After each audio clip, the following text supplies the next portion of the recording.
這是一種用腳丫子採出來的酒，好不好喝全憑腳法。这個印度家庭作坊仍然使用古法釀酒工藝，生產過程還需要螞蟻的幫助。這種酒就是腰果酒。每到腰果成熟的季節，他們每天都會去撿掉落的腰果，收集完成後，需要一個個的取出種子。這種生腰果可以賣給工廠進行烘烤加工，就成了我們平常吃到的乾果。剩下的果肉就用來制作腰果酒。第一步榨汁，這是個體力活，需要家庭中的男性完成。大叔穿上裹滿泥漿的靴子，站在裡面就是一頓猛踩，看似雜亂無章，其實是他的獨特腳法。他的腳步又快又密，保證每一顆腰果都能充分享受到足底按摩。雨靴上的泥巴很快就被果汁洗得乾乾淨淨。就這樣一攪一攪，果汁混合着泥水以及汗水流進容器裡。為了盡可能的榨乾果汁，他們還會把果肉堆積在一起，用繩子綁起来，在上面壓幾塊石頭，就這樣靜置一夜，擠出最後一滴。收集到的果汁要用紗布過濾一遍，去掉大塊的果肉雜質，然後將果汁靜置發酵2-3天，直到發黃冒泡。接着就到了最重要的一步蒸餾，把發酵好的果汁倒入鍋中，上面再套一個桶，隨後用泥巴封口。這並不是普通的泥巴，而是來自附近的螞蟻窩，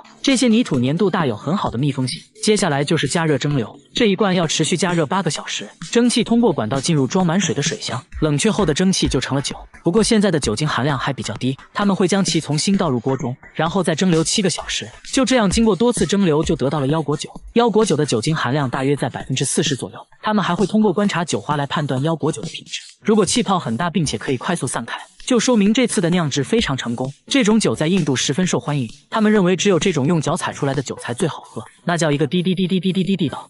凌晨3點，奶奶卻不停地往地板上潑冰水，說這樣做完全是為了保命，還說她家的房子會自己加熱，室溫常年64度，把平底鍋放地板上，不開火就能把雞蛋煎熟，水龍頭流出的也都是熱水，牆紙都燒焦了，往牆上潑水還會發出滋滋的聲音，不小心碰到都能燙個水泡，在屋裡站一會就會汗流浹背。不僅如此，臥室的溫度竟達到了70度，這睡一覺還真有可能會死。為啥會這麼熱呢？起初都以為是加熱器出了故障，檢查後發現加熱器根本就沒插電，所以不可能是加熱器問題。大家又覺得那肯定是電路方面的問題，接着檢查了所有電路，結果一些正常有可能的因素都排除了，但還是找不到問題所在。奶奶熱得根本睡不着，只能不停往地板上潑水來降溫。鄰居們對此議論紛紛，有人說房子下面有溫泉，還有人說房子下面有地獄之火。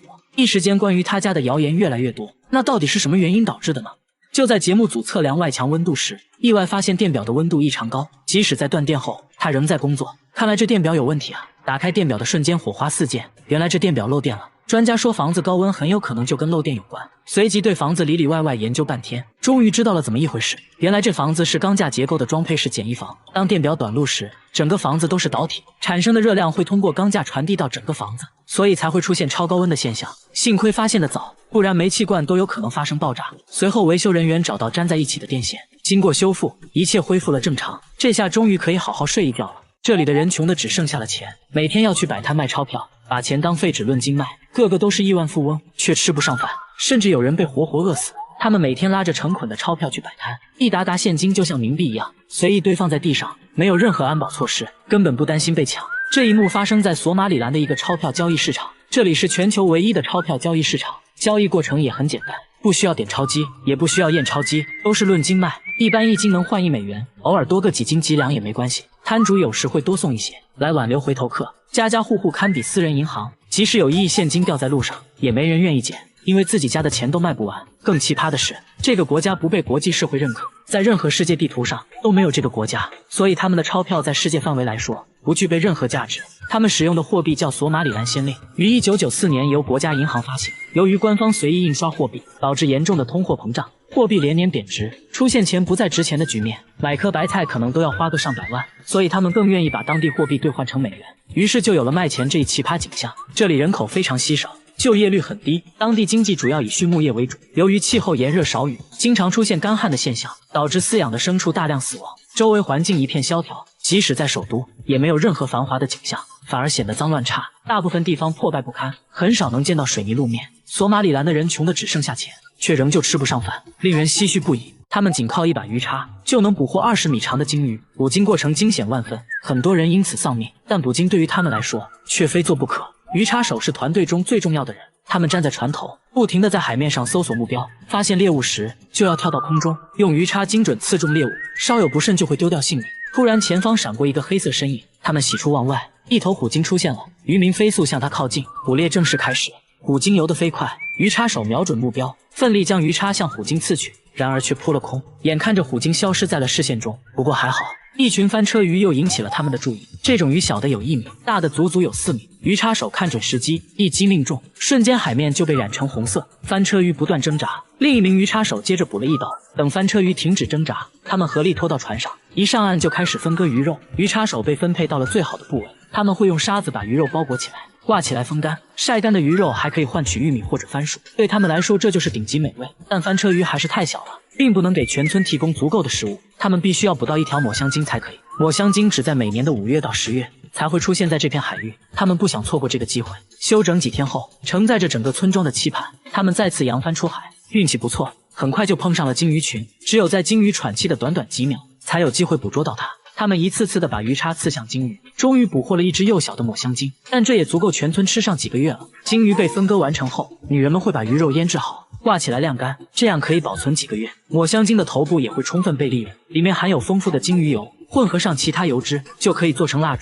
村民都在享受着豐收的喜悅。這裡是拉馬萊拉村莊，位於印尼總部的東面，當地土壤貧瘠，根本沒辦法耕種。為了活下來，村民也只能靠海吃海。數百年來，鯨魚一直是村民賴以生存的食物，這裡也成了最後一個被允許捕鯨的地方。在鯡魚罐頭工廠上班是種怎樣的體驗？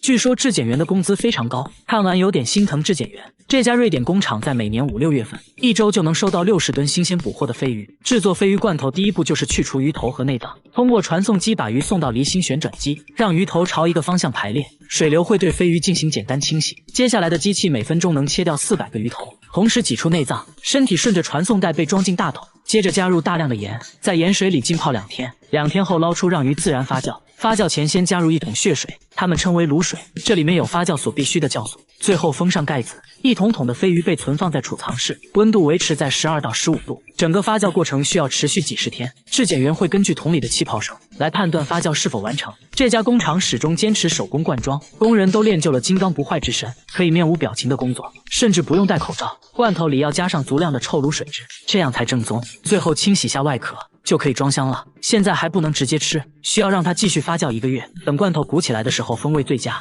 質檢員最後還要親自試吃，他淺嘗了一口，轉身就把魚丟了，反手豎起了大拇指。臭烘的就是這個味。有人形容鯡魚罐頭的味道，就像連續吃了1周臭豆腐，在憋了1周終於排泄出來後，湊在馬桶上聞的那個味道。這味道卻讓瑞典人欲罷不能。瑞典每年吃掉80萬罐鯡魚罐頭，按照當地習慣，開鯡魚罐頭必須提前通知鄰居。正確的吃法是把鯡魚罐頭放在清水中打開，一方面可以防止汁液飛濺，另一方面可以清洗鯡魚，洗乾淨就可以夾在麵包裡食用。每天睡覺前，整個樓的人都要摸一摸水管，確定沒動靜才敢睡覺，因為一到半夜，公寓就會傳來淒慘的哭聲，聲音開始前水管就會震動，已經成了一種信號。哭聲是從牆裡傳來的，聲音大到整個房間都有回聲。小哥說這聲音聽着非常恐怖，有多恐怖呢？接着打開了自己錄到的聲音。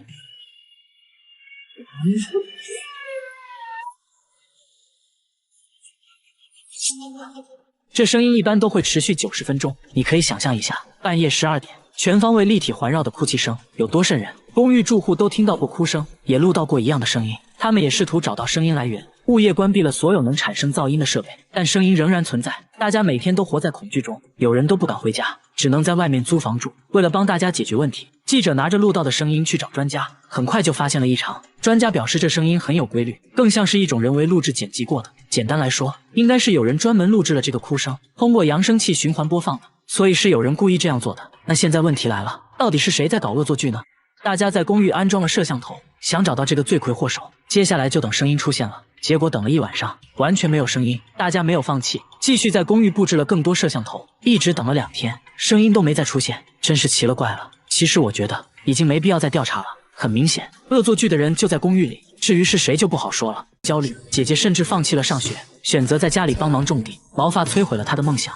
這種情況也是非常罕見的，在學術界還沒有和他們一樣的案例。雖然他們接受了激光脫毛，但頭髮很快又長回來了。醫生把毛髮樣品寄到了哥倫比亞大學研究中心，現在只能等待分析結果。雖然不確定有沒有治療方法，但只要有希望，等待的過程也是開心的。他每天吃飯要先倒上3碗汽水，溫度還必須是常溫的，這就是他每天的主食。這一點點米飯只是配菜而已，一勺汽水就這一口米飯，吃得津津有味。吃完飯接着又炫了一瓶1.5升的汽水，不到5秒鐘瓶子就見了底。大叔說每天都要喝3瓶1.5升汽水，已經連續喝了33年，就連吃藥都是用汽水送服。問他為啥不喝水，他卻說喝水會死。這回答把小哥都逗笑了。這怎麼可能呢？怕大家不信，他直接去廚房倒了一杯水，喝下一大口，緊接着他開始瘋狂嘔吐，額頭也滲出了汗，神情变得恍惚起来，看起來好像是真的。大叔說從4岁開始就不能喝水了，他認為都是因為4岁時做的那場手術，手術的副作用導致他對汽水上癮，就這樣喝了33年汽水，隨之而來的就是不斷上升的體重。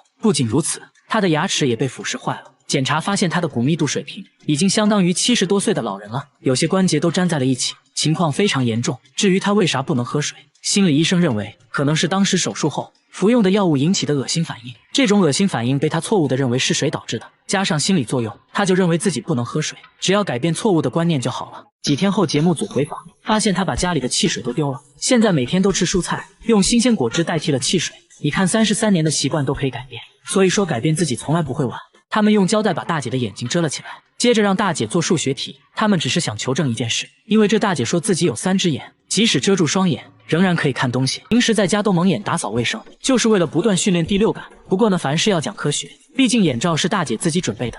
計算過程中，大姐表現得很奇怪，她始終側着身子，不停轉頭，好像在尋找一個合適的角度。他解釋說要用一側的鼻孔感受數字，這時大家開始懷疑他的真實性，隨後想到一個絕對不會作弊的方法，直接把黑色膠帶貼在眼睛上，這樣就沒有任何縫隙了。那麼這就沒啥好說的了，根本就沒有什麼特異功能，省流，騙子。他在廁所安了監控，正對着馬桶，看到了讓人頭皮發麻的一幕。他並不是變態，這樣做實屬無奈，因為他家的廁所有點怪，晚上等一家人睡着後，廁所就會傳來嘩啦嘩啦的洗手聲，打開燈卻什麼都沒有，但肥皂上卻殘留着奇怪的使用痕跡，地上也經常一片狼藉。你要說是有人的話，窗戶都安裝了防盜窗，根本不可能有人能進來。這怪異的現象整整持續了半年，搞得一家人精神崩潰，甚至懷疑是被什麼不好的東西纏住，實在沒招了，只好在廁所安裝了監控。只見有個黑黑的東西在眾目睽睽之下從馬桶裡鑽了上來，仔細一看竟然是只大老鼠。難道一直發出怪聲的就是它？這老鼠來到地面直奔香皂，咔咔造了幾口後開始瘋狂破壞，嗨完後順着馬桶又走了。看到這裡，大姐突然菊花一緊，說有次半夜上廁所就感覺被什麼東西頂了一下，想想都覺得後怕。關鍵她家住18樓，這老鼠是怎麼鑽上來的呢？專家解釋說，老鼠是會游泳的，而且馬桶下水道是 S 型的，老鼠可以很輕鬆地順着管道爬上來，要抓它呢也很簡單，一張粘鼠板即可。他們圍着馬桶放了4個，就等老鼠上鈎了。沒想到這只傑瑞非常聰明，他意識到了不對，左聞聞右看看，猶豫了好久，最終繞過粘鼠板跳了下來。畢竟經歷過大風大浪，板子上的美食也不能誘惑他，他竟然推開了粘鼠板，一個風騷走位，又溜回了馬桶。大家決定用另一種方法阻止他，在樓下總管道上安裝了防回流輸水閥，只能朝一個方向打開，老鼠就爬不上來了。這下終於可以安心的拉屎了。這群山羊為了生存，要爬上60米高、角度近乎垂直的水壩，是縫隙中，而且腳底非常柔軟，類似於防滑墊，可以很好的貼合岩石，站在上面如履平地。叔每次開車都要先去趟墓地，也並不是他想去，而是導航每天帶他去。明明前面就到家了，導航卻要求掉頭。那行吧，節目組決定跟着導航看看究竟。一夥人步行來到導航目的地，結果目的地就是一座墳墓。大叔倒也不慌，說這是自己母親的墳墓，1年前去世的。不過這事還是蹊蹺的很，從村子的地圖上看，墳墓距離家的位置很近，會不會是導航本身出了問題呢？大家找到維修師傅檢查，並沒有發現導航有任何問題。大家又測試了其他牌子的導航，結果都導航到了墳墓，導航沒有問題，那就很有可能是信號問題。畢竟家在山溝裡，信號肯定不太好。專家也說信號不好的話，導航結果會有1公里左右的偏差。為了驗證這個說法，大家導航了村裡其他地址，結果都準確無誤的到達。一時間，關於靈異導航，街坊四鄰是議論紛紛，還有人說是他母親對現在的目的不滿意。畢竟是走進科學，咱們還是得搞清楚怎麼一回事。大家找到了村長，村長說大叔母親的墓地原來也屬於村裡，後來因為某種原因就被劃分了出去。說到這裡，大家終於找到點頭緒，接着來到測繪局諮詢。電子地圖上顯示，他家原來的地址編號現在成了墳墓所在山頭的編號。簡單來說，就是導航地址沒有及時更新導致的。看吧，又一次帶大家走進了科學。他每隔半小時就要換一雙襪子，包裡每天都裝着10多雙襪子，外加1條毛巾。同事都覺得他有病，而他確實患有非常嚴重的多汗症。有多嚴重呢？大家做了個測驗，不到3分鐘，汗水就以肉眼可見的速度冒了出來，甚至直接滴了下來。雙手每時每刻都像剛洗完一樣。這還不算什麼，更讓他尷尬的是腋下的汗珠多到能直接流出來。看恐怖片的時候，雙手簡直成了水龍頭，被子一濕一大片。腳上的情況也同樣嚴重，這給他的生活帶來了極大困擾。每天出門包裡必須要裝10多雙襪子，方便隨時換一雙。因為手滑，零食包裝根本撕不開。想玩一會遊戲，結果觸屏就沒反應了。下班回家呢，指紋鎖卻識別不出來，用過的鍵盤鋪上紙巾，瞬間就浸濕了，鼠標也像剛洗完一樣。寫工作報告，汗水都會順着筆尖滴下來。小姐姐表示，這些她都能接受，最讓她難過的是別人的嘲笑。從小就被人叫做小師妹，她的夢想是當一名廚師，做日料、手握壽司之類的。因為多汗症，她不得不放棄了夢想。說着說着就哽咽了。小姐姐也去過很多家醫院，都沒有找到多汗症的確切原因。最後，小姐姐也想開了，既然無法改變現狀，那就接受它，接納不完美的自己。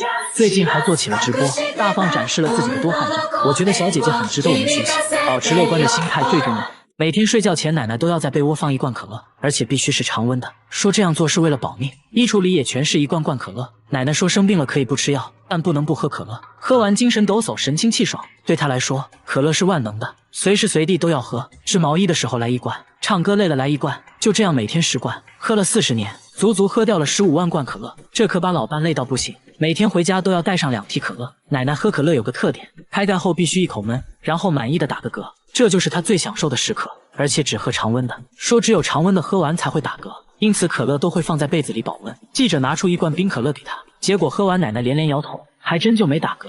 奶奶認為可樂就是靈丹妙藥，和閨蜜聚餐還勸患有糖尿病的閨蜜喝一罐，閨蜜聽得一臉無奈。至於為啥喝可樂，奶奶說都是因為家庭的原因，反正就是喝完可樂就會帶給自己無窮的力量。可以說可樂給她的生活帶來了一絲安慰。按照慣例，大家還是帶奶奶來做了全身檢查，發現她的12指腸出現了潰瘍，很多潰瘍面都在反復發作。聽到這個消息，奶奶不禁擔憂起來，以為是萬能藥的可樂竟然一直在傷害自己。醫生表示不用過於擔心，只要戒掉可樂就會慢慢好起來。所以說有病就得好好吃藥，要相信科学。大姐生孩子不去醫院，卻來到了按摩店，讓技師瘋狂按壓肚子。因為這肚子裡的東西實在太怪，懷了3天就要生了，這是怎麼回事呢？就在3天前，她因為胃痛來醫院，沒成想卻檢測出了嬰兒的心跳聲。原來她並不是胃痛，而是馬上要生了。大姐直接懵掉了，才知道自己早就懷孕了。比大姐還震驚的是她丈夫，由於工作原因，夫妻倆已經分居7個月了。現在你說你懷孕要生了，這要怎麼解釋呢？丈夫甚至懷疑她外面有人了。不過醫生給出了解釋，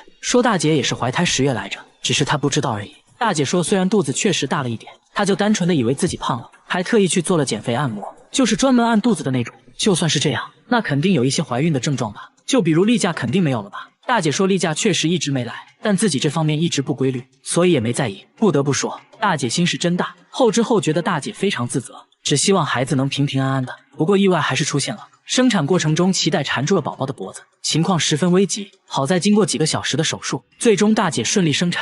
孩子有個這樣的媽，能活下來還真是個奇蹟。大媽只是去做汗蒸，所有人都不可思議地看着她，因為她在65度的汗蒸室待了1小時，一滴汗都沒流。大媽還說自己一輩子都沒出過汗。為了驗證真假，大媽直接在33度的氣溫下跳繩半小時，接着把紙巾貼在額頭上，其他人瞬間就把紙巾浸透了。然而大媽額頭卻乾乾淨淨，果然一滴汗都沒有。大家決定把溫度升高，在屋頂鋪了一層錫紙，瞬間表面溫度就達到了45.6度。大媽二話沒說，直接躺上去。就這樣足足烤了2個小時，大媽都快被烤成了3分熟，仍然沒有出一滴汗，還說一點都不熱，甚至感覺有點冷。難道她真的不會出汗嗎？那只能使出大招了。大家帶她來做汗蒸，此時汗蒸室溫度65度。隨着時間的流逝，一旁的人早已大汗淋漓，她卻一點反應沒有，邊笑邊說：“溫度能不能再高一點？”周圍人都露出了一副沒見過世面的樣子。大媽現在唯一想做的，就想體驗下出汗是什麼感覺。隨後醫生在大媽手心塗了一種遇水就會變紫色的液體，又撒上了一些白色粉末，接着放在烤燈下面，一直烤了30分鐘，手掌沒有任何反應。1個小時後終於看到了變化，大媽掌紋處都變成了紫色，也就是說大媽其實還是會出汗的，只是量比較少而已。醫生表示出汗少並不會直接對身體造成傷害，這下大媽放心了，原來自己和正常人是一樣的。這只狗每天坐公交車去找女朋友，只見它熟練的上車，和司機打過招呼後，瘋狂的搖着尾巴來到後排，大家都認識它。很多人坐車就為了看它一眼，找了個靠窗的空位坐下。如果說有老年人的話，它還会主動讓座。看着窗外的風景，突然變得多愁善感起來。有好幾個地方我還沒尿過呢。他知道什麼時候下車，會提前來到司機旁邊，搖搖尾巴，再叫2聲示意下車。下車後來到一家餐廳，一進門就開始撒嬌，原來這是他的家。主人說有次他2天都沒回家，於是就去外面找，找了好久都沒找到。沒想到的是，剛走到公交站牌，卻看到他從公交車上跑了下來，也不知道他跟誰學的。主人說這樣也挺好，自己遛自己很省心。吃飽喝足的狗狗躺在爐子旁睡着了，一覺醒來就想要出去玩。主人解開鏈子，他立馬跑到路邊等公交車。大家決定跟着他，想看看他每天跑出去到底在做什麼。只見他下車後穿過一片樹林，來到了一個小亭子，一只卷毛狗高興地迎了上來。原來這就是他每天約會的女朋友，沒想到女朋友還是混血的，體格比他大了一圈，但這不重要，小別勝新婚。兩只狗緊緊抱在了一起。在一片荒山中，隱藏着一座22層的高級酒店，號稱是亞洲最恐怖的酒店。酒店常年被煙霧籠罩，外牆還有大片的紅色印記，顯得異常詭異。雖然看起來荒廢了很久，但其實還在營業。據說在周末房間都會訂滿，不知道住的到底是人是鬼。網站上還有很多負面評論，讓人看得毛骨悚然。很多人就留言勸告，千萬不要住這個酒店，否則會後悔的。小哥不信邪，決定來探險。酒店位於馬來西亞，通往酒店的路迷霧重重，報廢汽車隨處可見，顯得非常荒涼。然而路邊碩大的酒店指示牌卻顯得非常新，處處透露着詭異。而且越靠近酒店，手機的信號也開始變差。來到酒店，順着樓梯往上走，才發現進入酒店的通道都被封上了。找了半天，找到一部電梯，但按鍵完全沒反應。奇怪的是，電梯的樓層數字卻在快速變化，也不知道誰在控制。最後小哥通過緊急出口來到了酒店內部，一切變得正常起來，出現了一條購物街，人也多了起來。他找到了一個店主諮詢，店主說酒店旁邊有個大賭場，很多人都在那裡輸得傾家蕩產，有些人回到酒店就會選擇跳樓，所以這裡怨氣很重，確實發生過很多靈異事件，有時晚上能聽到孩子的哭聲。小哥決定在這裡訂一間，親自感受它的詭異。回房間的路上，看到一個長期上鎖的房間，門上還貼着一個奇怪的符咒。酒店人員說，這間房子被詛咒過，發生過很多超自然現象，沒事盡量離它遠一點。來到自己的房間，他還煞有其事地敲了3下門。進入房間發現裝修比想象中的要好很多，但怪異的是，床頭竟然裝了個鏡子。雖然在22樓，陽台卻並沒有封死，向外看去一片霧蒙蒙的，外牆上一片片的紅色印記，看着好像是血跡。酒店人員告訴他，紅色印記雖然看着恐怖，但並不是血跡，只是因為潮濕生了紅色苔蘚而已。來到晚上，酒店零星亮起了燈，氣溫開始驟降，睡到半夜他直接被凍醒了。也許是因為風太大，陽台上的門被吹得一直叫，就像有人在房間吹口哨，不斷吸引他去陽台。小哥說不知為何站在陽台上，總有種想往下跳的衝動。為了保命，小哥沒敢再睡覺。如果給你1萬塊，你敢在這裡睡一晚嗎？羚羊一家3口被野狗趕上了峭壁，野狗不停逼近，羚羊隨時都有可能跌下去。然而危險還不止這些，遠處還有3隻獅子早已埋伏多時，這一切都被樹上的花豹看在眼裡，他們都想來分一杯羹。羚羊最後能否逃過一劫，讓我們拭目以待。野狗的團隊作戰能力很強，他們分成2組，一組在峭壁上，另一組在地面不停地上蹿下跳，都在等待羚羊的失誤。雖然峭壁不是很高，上面的野狗也不敢輕舉妄動，一旦跌落肯定會受傷。在草原上一旦受傷，基本就意味着要被活活餓死了。野狗現在只能乾着急，美食明明就在眼前，可就是吃不到。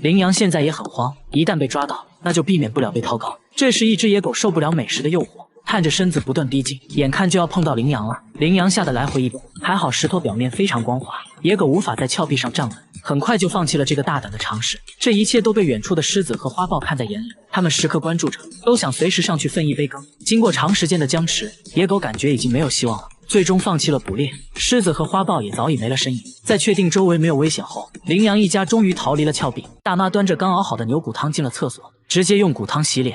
她說必須要用熬了12小時的牛骨湯，這樣對皮膚才好。更誇張的還在後面，洗完臉後，她竟把生牛肉當面膜，整張臉貼滿了新鮮牛肉，血水還不停往下滴，用完也不浪費，直接吃掉。最急的人是她妹妹，認為姐姐38歲的年紀看起來像18歲，容易引來非議。而且由於常年吃生肉，去醫院檢查發現身體還發生了一個奇怪的變化，但她並不在意。反而還讓記者也試一試，拿出新鮮牛肉就往記者臉上塗，邊塗邊問記者敢不敢動，完事還讓記者嘗一口。記者含着生肉，遲遲不敢往下咽，因為每天吃新鮮牛肉開銷太大，他沒事就要去餐廳打工，這樣還可以順便吃點餐桌上的剩肉。老闆看到也不敢說什麼。下班後他來到海鮮市場，這又要幹啥呢？只見他選了一條魚，簡單處理了一下，抱起來就啃，不一會整條魚只剩下了骨頭。但這樣生吃真的健康嗎？大家帶他來到醫院，結果在腸道裡竟然發現了一條長達1米的絛蟲，醫生及時為他進行了驅蟲，還告誡他為了健康不能繼續生吃了，大家千萬不要模仿哦。一群專家對着一坨大便又摸又聞，還用吸管收集起來，只因這坨糞便不一般，是這面牆拉出來的。每天早上這面牆就會出現滿牆糞便，有長有短有粗有細。然而這條街上只有他家牆上会出現這種現象。你要說有小動物在地上拉屎可以理解，但什麼動物會在牆上拉屎呢？大叔認為應該是有人故意這樣做的，但仔細想想，自己並沒有得罪過任何人啊。他甚至偷偷安裝了監控，始終沒有拍到任何可疑人員，但糞便每天還是準時出現。你就說怪不怪吧？這到底是誰的大便呢？大家請來專家，決定從大便入手。專家對其取樣化驗，只要提取到其中的 DNA， 一切就真相大白了。節目組也沒閒着，又偷偷安裝了幾台攝像機，全方位無死角的監控整條街道，一直到早上都沒拍到什麼可疑人員，但糞便還是準時出現了。大家仔細查看監控錄像，發現大便是突然從天而降的，沒有任何徵兆，確實是奇怪啊。與此同時，糞便的分析結果也出來了，專家說這就是人類糞便，而且還是個女人的。聽到這消息，大叔更是百思不得其解，到底是誰做的呢？既然是人為的，那一定能拍到他。節目組把整個街道都裝滿了攝像機，發誓一定要找出這個始作俑者。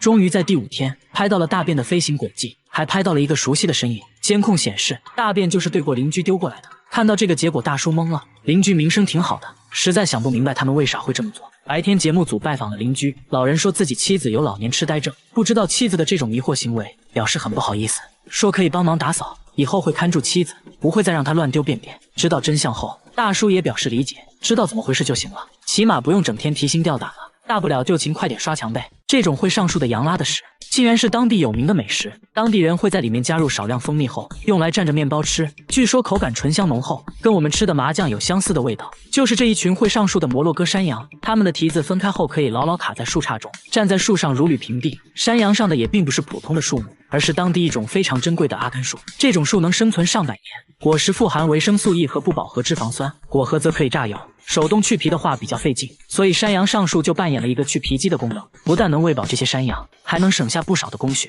山羊無法消化果核，會隨着糞便排出，果核經過山羊的消化後，會形成一種獨特的風味，令當地人神魂顛倒。當地人收集這些糞便，在裡面篩選出果核，經過手動清洗、低溫烘烤，然後再將其用石磨碾碎，這樣就生產出了阿甘油。阿甘油被稱作液體黃金，是公認的天然護膚品，還可以作為護髮素，能修復受損的毛髮。另外，阿甘油還是絕佳的食用油，味道醇香濃厚，據說價格很高，大約每升300美元，可以說是世界上最貴的油。為了大規模的榨取阿甘油，現在都會採用機器榨油，這種方式出油率高，但是會少了一種風味。榨油後剩餘的殘渣，味道和我們吃的芝麻醬頗為相似。摩洛哥人會加入少量的蜂蜜，用來蘸着麵包吃。如今在摩洛哥的很多地區，仍然可以看到山羊上樹的場景，但已經變成了旅遊景點，遊客可以和他們合影，但很少能吃到羊屎炸的油了。大爺沒病，卻在家裡常備一箱狗皮膏藥，每天睡覺前，妻子就會幫他貼膏藥，手上、額頭各來一個，耳朵、下巴也不能少，除了眼睛，全身都貼滿了狗皮膏藥，像個木乃伊一樣。